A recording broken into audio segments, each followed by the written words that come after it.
진짜 부자들은 종종 길에서 마주쳐도 알아보기 힘든 평범한 모습을 하고 있습니다.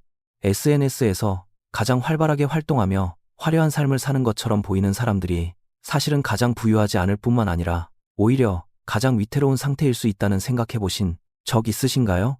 반면에 막대한 부를 소유하여 언제든 완벽한 자유를 누릴 수 있는 진짜 부자들은 마치 투명 인간처럼 조용히 살아갑니다. 만약 여러분의 은행 잔고가 아직 안심할 만한 수준이 아니고 남들이 부러워할 만한 고급 승용차나 1등석 항공권, 그리고 SNS에 매일 올릴 만한 고급 호캉스 인증샷 하나 없는 삶을 살고 있음에도 불구하고 내면에서 전에 없던 평온함을 느끼기 시작했다면 축하드립니다. 세상의 모든 소음과 번잡함에 흥미를 잃기 시작했다면 여러분은 아마도 거대한 변화의 전야에 서 있는 것일지도 모릅니다. 부자가 된다는 것은 본질적으로 시끄러운 공연이 아니라 아주 조용한 혁명이기 때문입니다. 이는 겉으로 얼마나 그럴듯해 보이느냐의 문제가 아니라 세상의 규칙을 얼마나 깊이 이해하고 있느냐의 문제입니다. 비록 하루아침에 벼락부자가 되지는 않았지만 문제를 바라보는 시각과 이를 처리하는 태도, 심지어 욕망을 대하는 방식에 미세한 변화가 생겼다고 느끼신다면 오늘 이 시간은 바로 여러분을 위해 준비된 것입니다. 대부분의 사람들이 겉으로 보이는 성공을 유지하려 애쓰는 동안 진정한 경제적 자유를 향해 걷고 있는 사람들은 조용한 내면의 변화를 겪고 있기 때문입니다. 그들은 외부 세계로 향하던 시선을 거두어 장기적인 자산 축적에 집중하며 현재의 절제를 통해 미래의 무한한 선택권을 사들이고 있습니다. 이 과정에서 만약 여러분 스스로가 예전보다 사람들을 덜 만나고 고독을 즐기며 과거에 열광했던 것들이 이제는 지루하게 느껴진다면 말입니다. 걱정하지 마십시오. 여러분은 우울증에 걸린 것이 아니라 그저 부자가 되어가는 중일 가능성이 높습니다. 이 10가지 부의 변화 신호를 자세히 파헤쳐보기에 앞서 외부의 시선에 얽매이지 않는 삶을 갈망하고 뼈 빠지는 노동이 아닌 지혜로 부를 얻고자 하신다면 구독과 좋아요 버튼을 눌러주시면 감사하겠습니다. 이제부터 이 10가지 신호에 대해 깊이 있게 분석해 보겠습니다. 이 10가지 신호는 제가 평범함에서 탁월함으로 나아간 수많은 사람들에게서 관찰한 공통점들입니다. 많은 사람들은 먼 길을 걷고 나서야 지극히 평범했던 어느 날 오후에 이미 운명의 톱니바퀴가 돌아가기 시작했다는 사실을 깨닫곤 합니다. 첫 번째 신호는 바로 시간에 대해 극도로 인색하고 까다로운 태도를 갖기 시작한다는 것입니다. 여러분은 시간이 여러분이 가진 유일한 비재생 자산이라는 것을 진심으로 깨닫게 됩니다. 이러한 생각의 전환이 일어날 때 보통 생리적인 거부감부터 시작됩니다. 무의미한 사교 모임이나 그저 시간을 때우기 위한 오락거리, 심지어 직접 신경 써야 하는 자잘한 집안일조차 혐오하게 됩니다. 과거에는 주말에 사은품을 받으려고 줄을 서거나 배송비 몇천 원을 아끼기 위해 2시간씩 걸려 물건을 직접 가져오는 것이 가치 있는 일이라고 느꼈을지도 모릅니다. 이는 무의식적으로 여러분의 시간이 값싸고 심지어 무한하다고 믿었기 때문입니다. 하지만 부에 눈을 뜨는 초기 단계에 접어들면 놀라운 산수 문제를 마주하게 됩니다. 미래에 경제적 자유를 얻고 싶다면 내 시간에 아주 높은 기준을 세워야 한다는 사실입니다. 현재 수입이 시간당 단돈 몇만 원에 불과하더라도 스스로에게 시간당 500만 원과 같은 높은 목표 시급을 설정해야 합니다. 일단 이 기준을 세우고 나면 여러분의 의사결정 논리는 극적으로 변하게 됩니다. 스스로에게 이 일은 500만 원을 쓸 만한 가치가 있는가 하고 묻게 될 것입니다. 만약 누군가가 여러분이 설정한 시급보다 낮은 가격에 그 일을 대신해 줄 수 있다면 망설이지 말고 돈을 써서 시간을 사야 합니다. 여러분의 에너지만 갉아먹는 사람이나 일들은 적극적으로 피하기 시작할 것입니다. 무의미한 주제로 누군가와 논쟁하는 것은 너무나 큰 손실이며 알맹이 없는 잡담만 오가는 모임에 참석하는 것은 그저 인생을 낭비하는 일이라는 것을 깨닫게 됩니다. 효율성을 높이는데 기꺼이 돈을 지불하고 좋은 도구를 구매하며 일상적인 잡무를 도와줄 사람을 고용하는데 돈을 쓰기 시작할 것입니다. 이것은 결코 사치가 아닙니다. 재생 가능한 돈을 비재생 자산인 시간과 교환한 다음 그 시간을 독서나 사색 시스템 구축 혹은 가족과의 시간처럼 장기적인 복리 효과를 가져오는 곳에 투자하는 자산 교환의 과정입니다. 이 시점에서 여러분은 더 이상 단순한 실행자가 아니라 내 삶의 설계자가 됩니다. 여러분은 자신의 시간을 남에게 파는 것에서 벗어나 어떻게 투자할 수 있을지 고민하기 시작합니다. 가치 없는 일에 시간을 쏟는 매 순간이 미래의 잠재력을 갉아먹고 있다는 것을 알게 됩니다. 이것은 실로 엄청난 사고방식의 전환입니다. 진정한 불안 본질적으로 언제든 거절할 수 있는 권리를 갖는 것입니다. 시간에 대한 투자 수익률을 계산하기 시작하고 시간을 아끼기 위해 냉정해질 때 여러분은 이미 부의 축적을 향한 고속도로에 올라선 것입니다. 왜냐하면 이 세상에서 가난한 사람들은 시간을 돈과 교환하고 중산층은 기술을 팔아 돈을 벌지만 부자들은 다른 사람의 시간을 사서 부를 창출하기 때문입니다.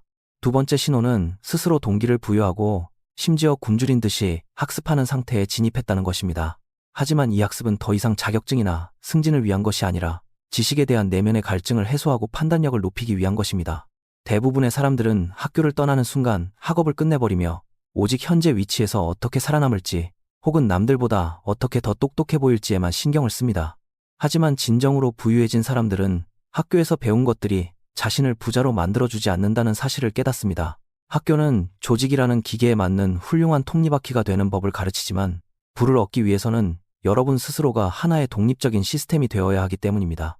예전에는 지루하게만 느껴졌던 분야에 갑자기 강한 흥미를 느끼는 자신을 발견하게 될 것입니다. 수요와 공급을 이해하기 위해 미시경제학을 공부하기 시작할 수도 있습니다.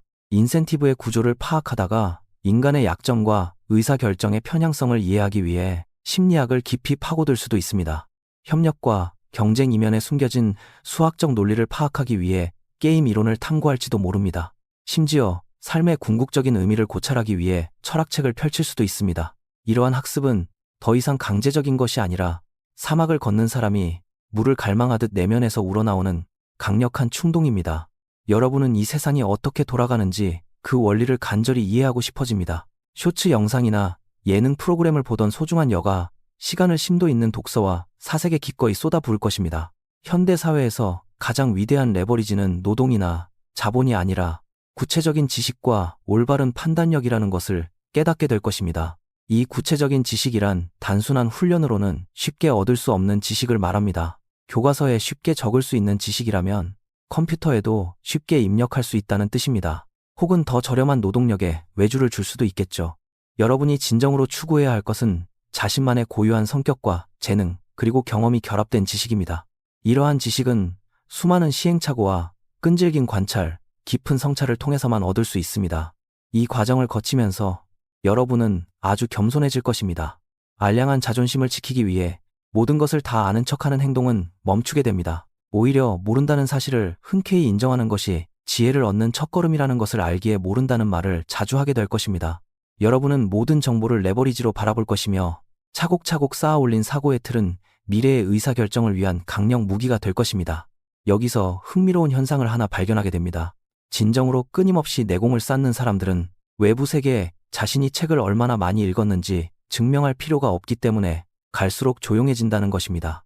그들은 오로지 이 지식을 현실에 적용할 수 있는가에만 관심을 둡니다. 지식을 자신의 삶을 통제하는 힘으로 바꾸는데 집중할 뿐 저녁 모임에서 거창한 발언을 늘어놓으려 안달하지 않습니다. 진짜 지혜는 남에게 과시하기 위한 것이 아니라 문제를 해결하기 위한 것임을 알기 때문입니다. 만약 이것이 지금 여러분의 상태라면 축하드립니다. 여러분은 어떤 시장의 변동에도 빼앗기지 않을 나만의 경제적 해자를 만들어가고 있는 것입니다. 세 번째 신호는 시선이 외부의 사회적 지위에서 내부의 자산 축적으로 옮겨갔다는 것입니다. 여러분은 지위 게임에서 서서히 빠져나와 그 대신 부의 게임에 참여하기 시작합니다. 이것은 한 사람이 성숙해지고 부유해지는 데 있어 가장 결정적인 전환점입니다. 인간 사회에는 본질적으로 지위 게임과 부의 게임이라는 두 가지 게임이 존재합니다. 지위 게임은 제로섬 게임입니다. 내가 1등이 되려면 누군가는 2등이 되어야만 하죠. 내가 이 동네에서 가장 큰 집에 살려면 누군가는 가장 작은 집에 살아야 합니다. 지위 게임은 끊임없는 비교를 바탕으로 하며 관객과 박수 그리고 타인의 부러움을 필요로 합니다. 겉보기에 부유해 보이는 많은 사람들이 사실은 이 지위 게임에 덫에 빠져 있습니다. 그들이 고급 승용차와 명품 시계를 사는 이유는 그것을 진심으로 좋아해서가 아니라 내가 너보다 잘났다는 것을 남들에게 증명하기 위해서입니다. 이런 방식의 삶은 피곤하고 무너지기 쉽습니다. 반면에 진짜 부의 게임은 플러스섬 게임입니다. 그것은 가치를 창출하고 문제를 해결하며 자산을 축적하는 과정입니다. 부자가 되기 시작하면 남들에게 성공한 것처럼 보이는 것에 점점 더 흥미를 잃어가는 자신을 발견하게 될 것입니다. 남들이 내 옷차림을 어떻게 평가하든 최신형 자동차를 타든 말든 SNS에서 좋아요를 몇 개를 받든 더 이상 신경 쓰지 않게 됩니다. 그 대신 내 재정 구조가 얼마나 건강한지에 대해서는 극도로 신경을 쓰게 되죠. 나에게 얼마나 많은 자산이 있는지 진지하게 묻기 시작합니다. 내가 자는 동안에도 나를 위해 돈을 벌어다 줄 수 있는 소유권의 중요성을 명확히 깨닫기 시작합니다. 그저 시간만 팔아서 일한다면 시급이 아무리 높다 한들 진정한 부자가 되기는 어렵습니다. 일하는 것을 멈추는 순간 수입도 함께 끊기기 때문이죠. 진정한 부는 기업의 지분이나 지적재산 프로그램 코드나 미디어 채널의 일부를 소유하는 데서 나옵니다. 이러한 변화는 대개 아주 조용히 일어나지만 그 깊이는 어마어마합니다.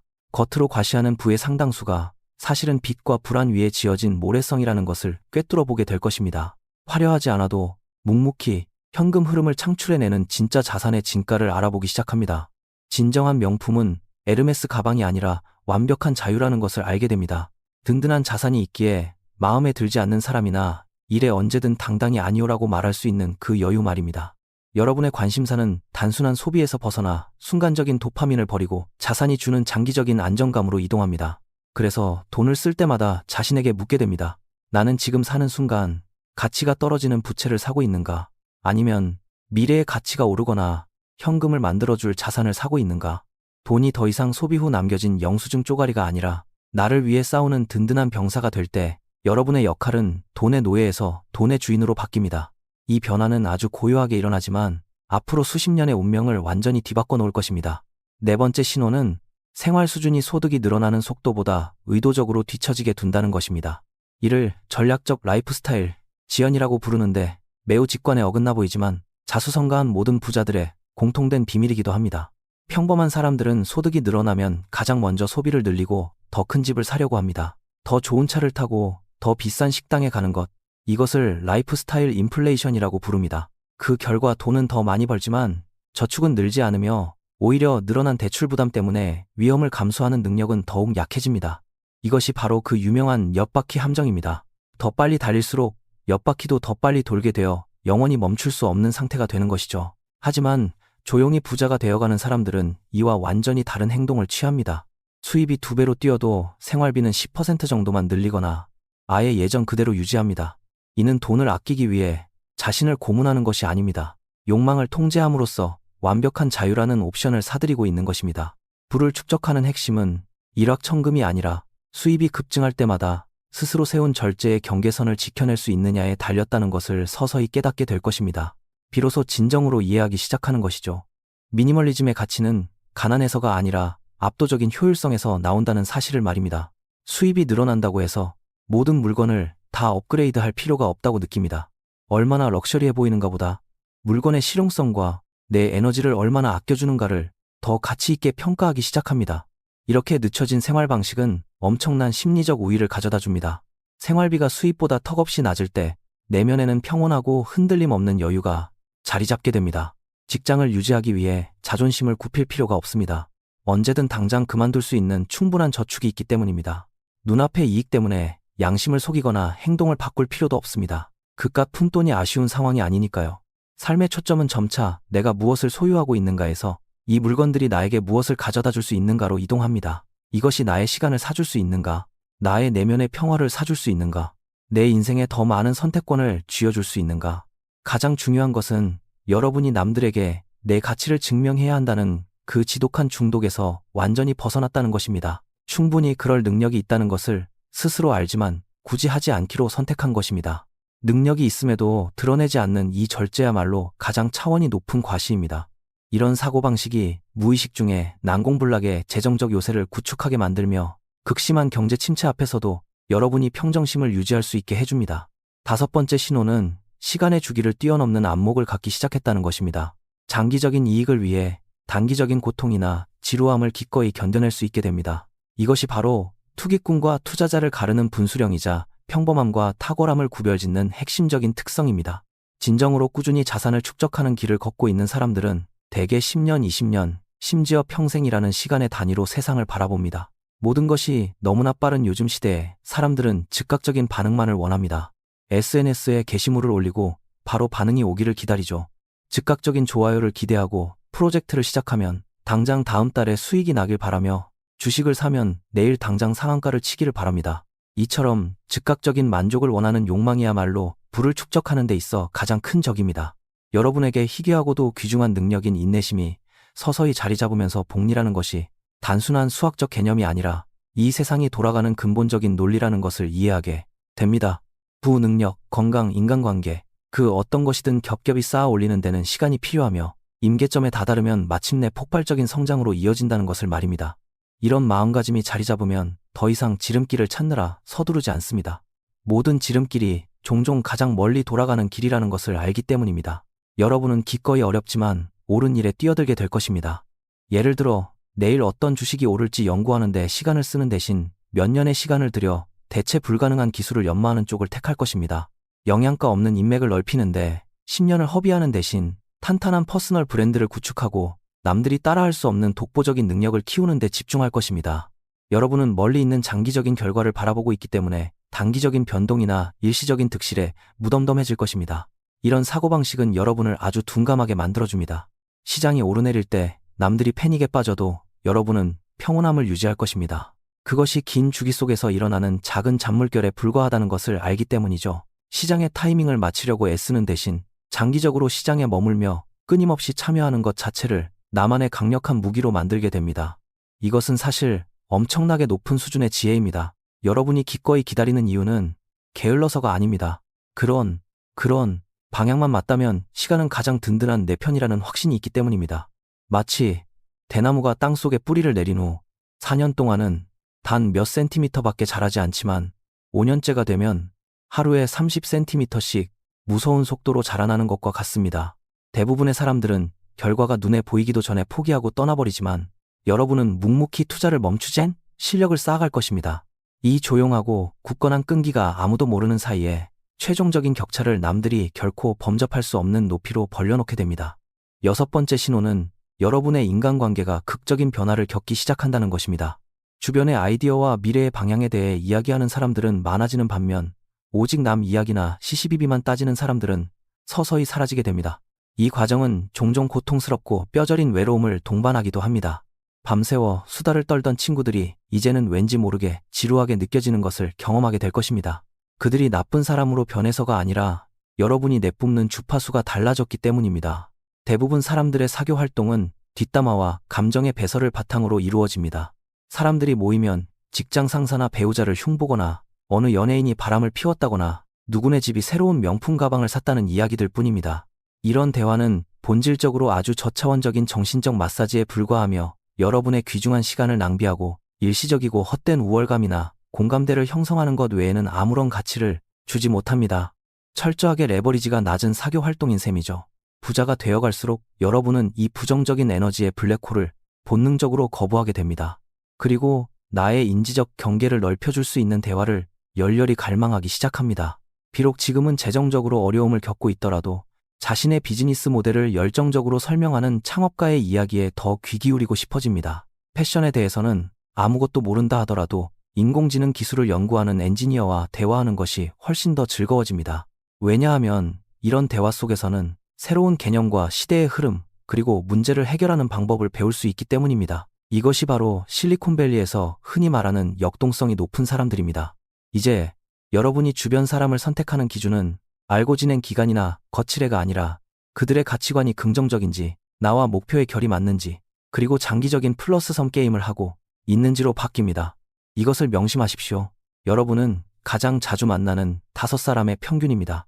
이것은 단순히 수입의 문제가 아니라 사고방식에 관한 이야기입니다.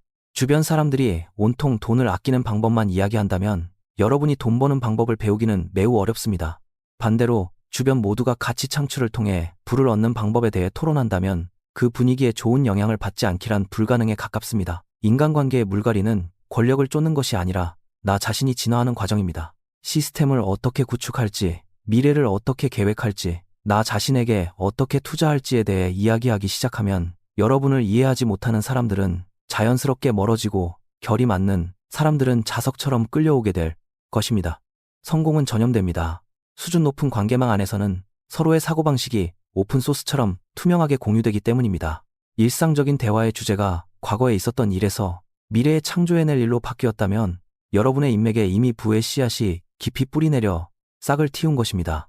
7번째 신호는 이루지 못한 결과에 발목을 잡히는 대신 성장하는 과정 그 자체에 깊이 매료된다는 것입니다. 여러분은 더 이상 완벽한 시작에 집착하지 않으며 끊임없이 수정하고 발전해 나가는 과정과 사랑에 빠지게 됩니다. 많은 사람들이 실패가 두려워서 혹은 바보처럼 보일까봐 인생에서 감히 첫걸음을 내딛지 못합니다. 이 두려움의 근원은 삶을 유한한 게임으로 바라보기 때문입니다. 한 번이라도 지면 바로 게임이 끝나는 것처럼 말이죠. 하지만 부자의 사고방식을 가진 사람들은 인생을 무한한 게임으로 바라봅니다. 무한 게임에서는 최후의 승자도 패자도 없습니다. 오직 이 게임을 계속 이어갈 수 있느냐, 없느냐만 중요할 뿐이죠. 이런 사고방식을 갖게 되면 실패라는 단어의 정의가 완전히 달라집니다. 여러분에게 실패란 더 이상 존재하지 않으며 오직 피드백만이 남게 됩니다. 물건을 만들었는데 아무도 사지 않는다면 그것은 실패가 아니라 방향이 틀렸거나 제품이 충분히 매력적이지 않다는 것을 시장이 알려주는 아주 값진 데이터입니다. 글을 썼는데 아무도 읽지 않는다면 표현 방식의 변화가 필요하다는 신호일 뿐입니다. 영원히 오지 않을 완벽한 기회를 기다리는 짓은 멈추고 일단 물에 뛰어들어 물을 먹어가며 수영하는 법을 배우게 됩니다. 이렇게 행동하면서 동시에 생각하는 능력이야말로 몽상가와 실천가를 가르는 유일한 기준입니다. 내면의 목소리는 망치면 어쩌지에서 어제보다 오늘 아주 조금이라도 더 잘 이해하고 있는가로 초점이 이동하게 됩니다. 더 중요한 것은 여러분이 이런 작고 미세한 발전들을 진심으로 즐기기 시작한다는 점입니다. 최고의 장인처럼 여러분의 관심사는 의자를 팔아 얼마를 벌 수 있는가가 아니라 나무의 이음새가 완벽하게 들어맞았는가에 쏠려 있습니다. 자신의 기술과 제품 프로그래밍 코드나 글쓰기를 갈고 닦는 데 몰두할 때 여러분은 완벽한 몰입의 상태에 빠져들게 됩니다. 이 상태는 경쟁자들이 여러분을 이기기 극도로 어렵게 만들기 때문에 대단히 매력적입니다. 그들에게 그것은 일이고 고통이며 오직 돈을 위해 억지로 참고 견디는 과정일 뿐입니다. 하지만 여러분에게 그것은 놀이이자 벅찬 즐거움입니다. 심지어 돈을 주지 않아도 기꺼이 할 수 있는 일이죠. 내 일이 하나의 놀이가 될 때 여러분은 나발 라비칸트가 말한 이른바 특수지식을 갖추게 됩니다. 이 특수지식은 훈련으로 가르칠 수도 없고 외주를 줄 수도 없으며 여러분의 핵심 자산이자 경제적 해자가 됩니다. 여러분은 마침내 깨닫게 될 것입니다. 가장 부유한 사람들은 대개 자신이 가장 잘하고 사랑하는 일을 하는 사람들이며 불안 그들이 탁월함을 추구하는 과정에서 얻어지는 부산물에 불과하다는 사실을 말입니다. 8번째 신호는 돈에 대한 감정이 불안함에서 차분한 통제감으로 바뀌었다는 것입니다. 더 이상 예상치 못한 청구서 때문에 감정이 무너지거나 주식시장의 출렁임 때문에 밤잠을 설치지 않게 됩니다. 저는 이 상태를 재정적 스토아주의라고 부릅니다. 과거의 돈은 여러분에게 아주 무서운 주인이었을지도 모릅니다. 돈을 위해 뼈 빠지게 일하고 온갖 고생을 참아내며 돈을 조금이라도 잃으면 마치 생살이 찢겨나가는 듯한 고통을 느꼈을 것입니다.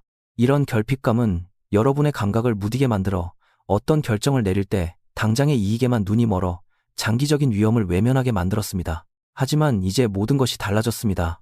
이런 변화가 찾아온 것은 평생 쓸 돈을 다 모아서가 아니라 나만의 탄탄한 재무 시스템을 구축했기 때문입니다. 내 돈이 어디로 흘러가는지 정확히 알고 있으며 저축과 보험이라는 방어막이 얼마나 두터운지 그리고 투자의 창끝이 어디를 향하고 있는지 꿰뚫어보고 있습니다. 돈의 본질은 가치의 저장 수단이자 자유로운 교환의 증서라는 것을 명확히 이해하기 시작합니다. 더 이상 돈 자체를 궁극적인 목표로 삼지 않고 내 인생의 목표를 달성하기 위한 연료로 바라보게 됩니다. 돈을 내 뜻대로 통제할 수 있다는 감각이 생기면 사람에게서 아주 독특한 여유로움이 배어나옵니다. 더 이상 조급해하지 않게 됩니다. 투자를 할 때도 근거 없는 소문만 듣고 불나방처럼 뛰어들지 않으며 시장이 20% 폭락했다고 해서 패닉에 빠져 손절매하지도 않습니다. 여러분은 기회가 올 때까지 무서운 인내심으로 기다리는 냉혹한 사냥꾼이 되거나 아니면 기계적으로 꾸준히 투자한 뒤 아예 잊어버리는 방식을 택하게 됩니다. 이런 무덤덤함은 엄청난 자산입니다. 왜냐하면 금융시장에서 부는 항상 참을성 없는 사람들의 손을 떠나 참을성 있는 사람들의 손으로 흘러들어가기 때문입니다. 돈은 인내하는 자의 몫이라는 것을 확실히 알게 된 것이죠. 돈이 없어서 어쩔 수 없이 잘못된 결정을 내려야 하는 상황에서 벗어난 순간 여러분은 이미 싸움에서 절반은 승리한 것입니다. 이 내면의 평화는 여러분이 하루하루 생존하기 위해 발버둥치는 모드에서 삶을 스스로 창조해 나가는 모드로 전환했음을 의미합니다. 이것은 재정적인 승리일 뿐만 아니라 영혼의 완전한 해방입니다. 9번째 신호는 아무도 알아주지 않는 구석에서 길고 지루하며 때로는 오해받기 쉬운 깊은 몰입의 작업을 시작한다는 것입니다. 여러분은 더 이상 완성되지도 않은 반쪽짜리 결과물을 세상에 보여주려 안달하지 않습니다. 자기 표현이 과잉된 이 시대에 진행 중인 일을 SNS에 올리고 싶은 충동을 참아내는 것은 아주 희귀하고 놀라운 능력입니다. 많은 사람들이 겨우 조금 해놓고서는 동네방네 소문내며 사람들의 좋아요와 인정을 간절히 구걸합니다. 이런 행동의 이면에는 깊은 자신감 결여가 자리 잡고 있습니다. 외부의 반응이 있어야만 자신의 가치를 확인할 수 있기 때문이죠. 하지만 진정한 부의 길을 걷는 사람들은 대개 대중의 눈에 띄지 않는 법입니다. 진정으로 가치 있는 일들은 대부분 아주 긴 인고의 시간을 필요로 한다는 것을 깨닫기 시작합니다. 사업 계획서를 다듬든 복잡한 프로그램을 개발하든 깊이 있는 책을 집필하든 간에 뼈를 깎는 고독 속에서 수많은 낮과 밤을 보내야만 합니다.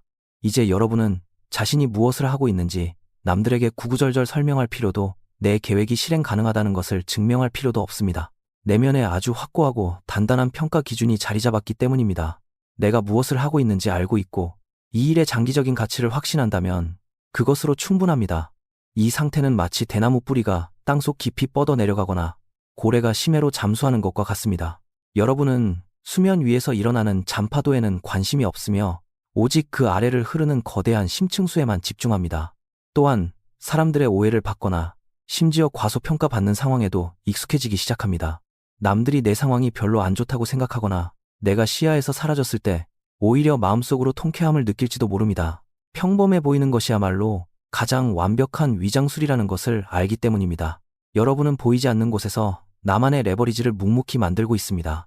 현대 사회에서 레버리지는 더 이상 은행에서 돈을 빌리는 금융 레버리지나 사람을 고용하는 노동 레버리지만을 의미하지 않습니다. 그것은 프로그램 코드나 미디어 콘텐츠처럼 한계 비용이 0에 수렴하는 무한 복제의 힘입니다. 깊은 밤, 여러분이 써내려간 한 줄의 코드, 정성 들여 녹화한 영상 한 편, 꾹꾹 눌러 쓴 긴 글 한 편이 모두 여러분의 충성스러운 디지털 군대가 됩니다. 그들은 여러분이 잠든 사이에도 여러분을 위해 쉬지 않고 일할 것입니다. 이렇게 시스템을 구축하는 과정은 한없이 고요하지만 그 폭발력은 한계가 없습니다.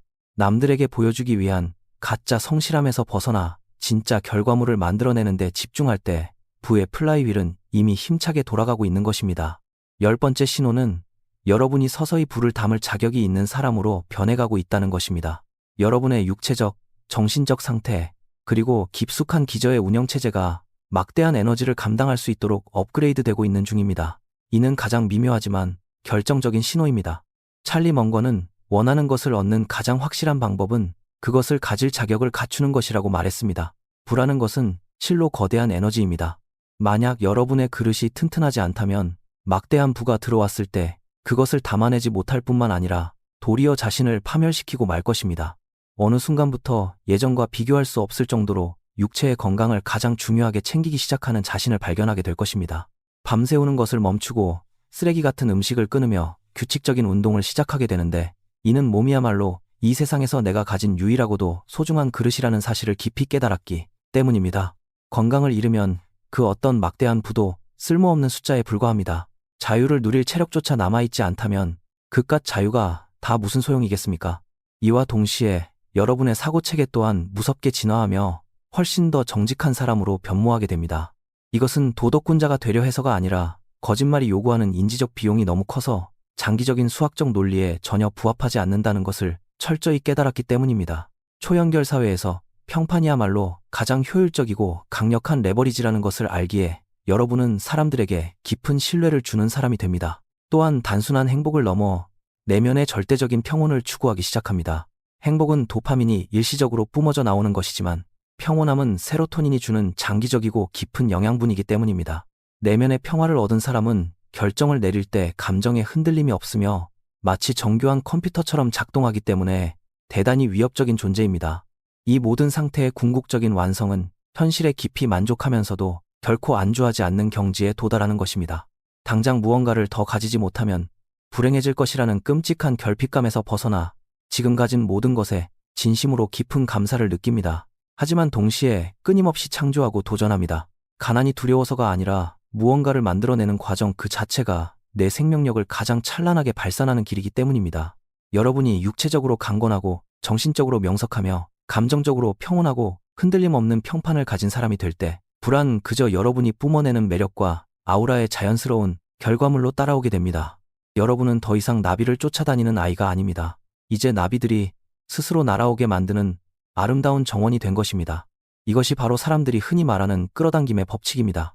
이에 대한 과학적인 설명은 단순히 헛된 망상을 품는 것이 아니라 스스로를 거대한 질량을 가진 높은 에너지의 중심으로 탈바꿈시켰다는 데 있습니다. 자, 지금까지 마치 양파 껍질을 벗기듯 이 10가지 신호를 하나하나 깊이 파헤쳐 보았습니다. 다시 한번 되짚어 보겠습니다.